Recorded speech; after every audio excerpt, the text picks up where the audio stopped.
Hello students, welcome to my class. This is your English teacher Adarsh Vili, and we are going through the scene Act 4 Scene 1.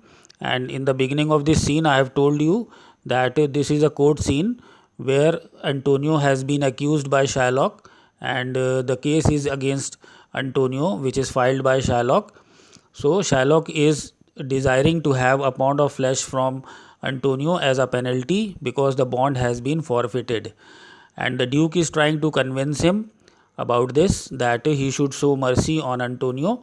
But Shylock does not want to listen to anyone, and other people like Bassanio and Celinio and Salarino, they also try to convince Shylock, but it is of no use.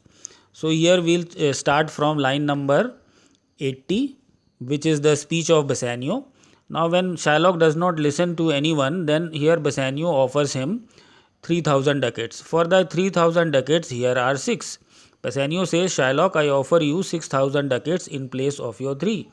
But Shylock refuses. He says that if you multiply the 6000 ducats 6 times, then I would not accept it. I have nothing but the penalty of the bond. The Duke says that how can you expect to have mercy of God if you refuse to show mercy on others? So here when Shylock refuses to take the amount of 3000 ducats offered to him by Bassanio, then the Duke tells him that if you will not show mercy on others, then at the time when you are in need, mercy will not be shown to you. But Shylock says that why should I fear punishment or wrath of God having done nothing wrong? And Shylock says that he has not done anything wrong. And he asks the Duke that you possess many slaves over whom you have acquired a right by purchase. He says to the Duke that you have many slaves, and those slaves are yours because you have purchased them. You make them perform the meanest offense, such as are assigned to your dogs and mules, for the simple reason that they have been purchased by you.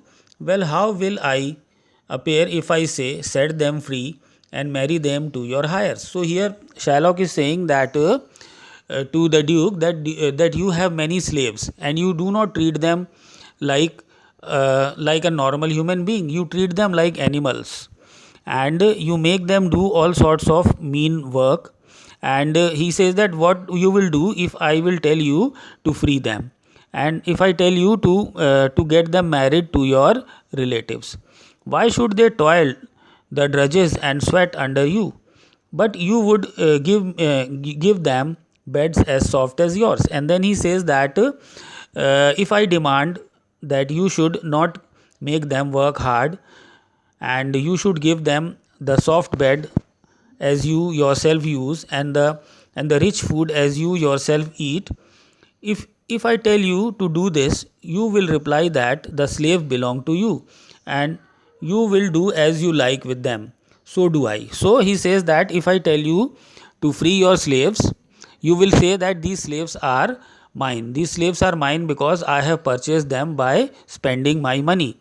So he says that in the same way, the pound of flesh I insist on having is mine by the right of purchase. I have determined to have it.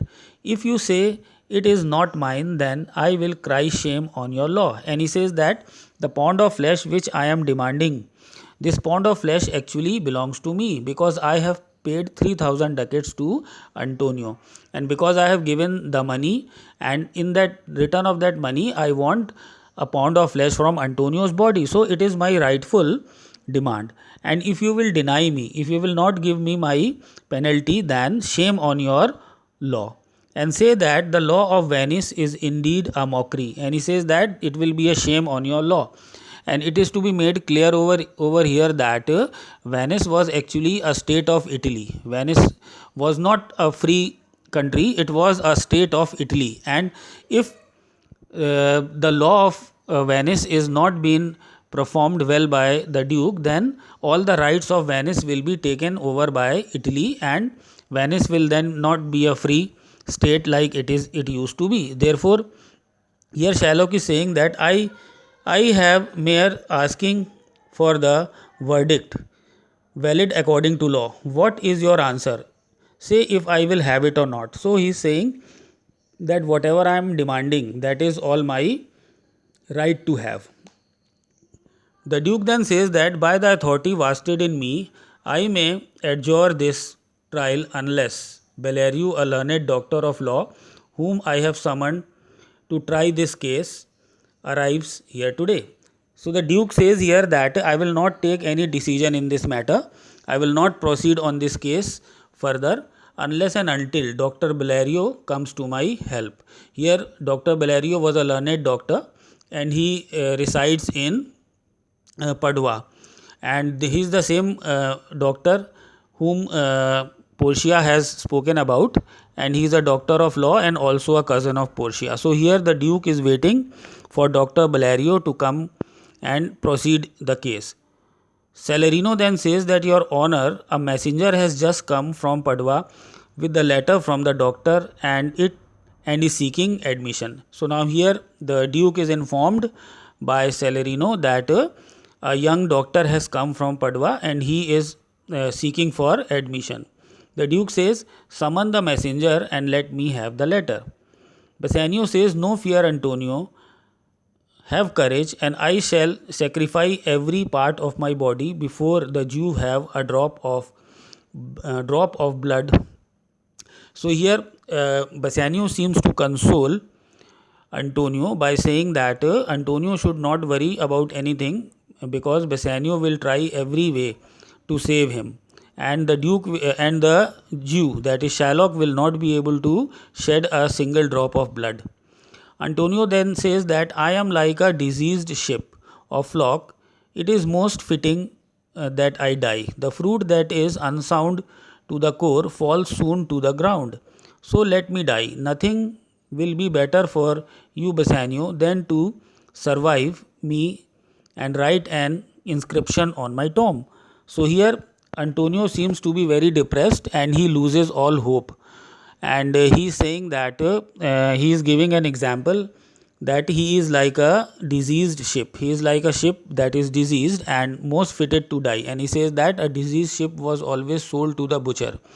And so he says that I am like that only and I should die. Then he also makes another example over here, that is of a fruit. The fruit that is rotten or that is overripe, it cannot be on the branches of the tree any longer. It will drop first as soon as the wind will blow.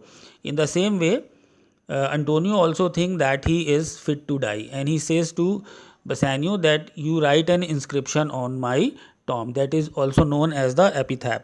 Epitaph or a inscription is written at the tomb or the grave of a person who dies, in which his whole life story is given in brief. His day of birth and death and his achievements are written on a slab of stone and it is put on his grave.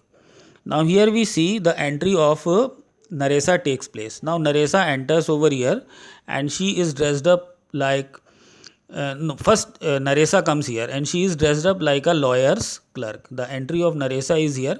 The Duke says that, do you come from Padua from Bellerio?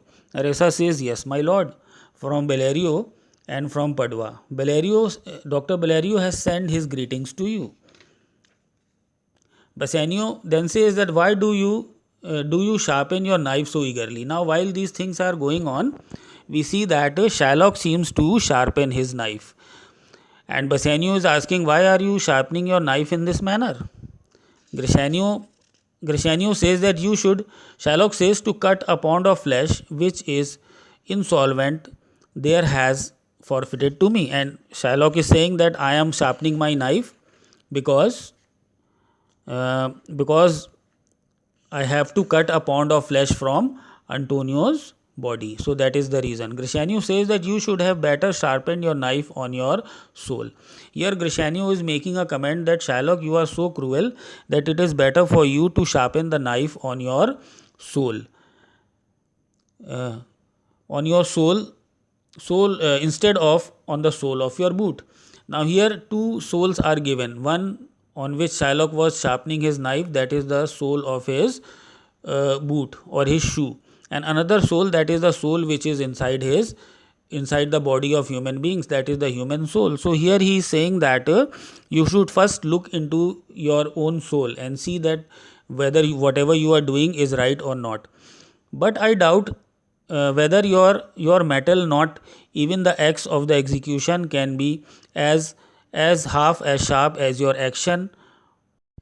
Here Grishanio accuses Shylock of being a hard-hearted person, and he says that your actions are full of hate and envy, and you have no mercy in your heart, and that no prayers can touch your heart. Shylock says that no prayer that you have wisdom enough to make will ever touch my heart. He says that your prayers will, you are not so wise to say that your prayers might touch my heart. So with this we come to the end of line number 130. So in this video we have done from line number 81 to 130. For more videos wait for the next time. Thank you for watching. Students, you can also subscribe my channel Success Mantra by Adarsh Vili for more useful videos which I have done previously, so that you may have a better preparation of your studies in English language and English literature. Thank you for watching this video once again, and I hope that you all are doing well in your studies. Thank you.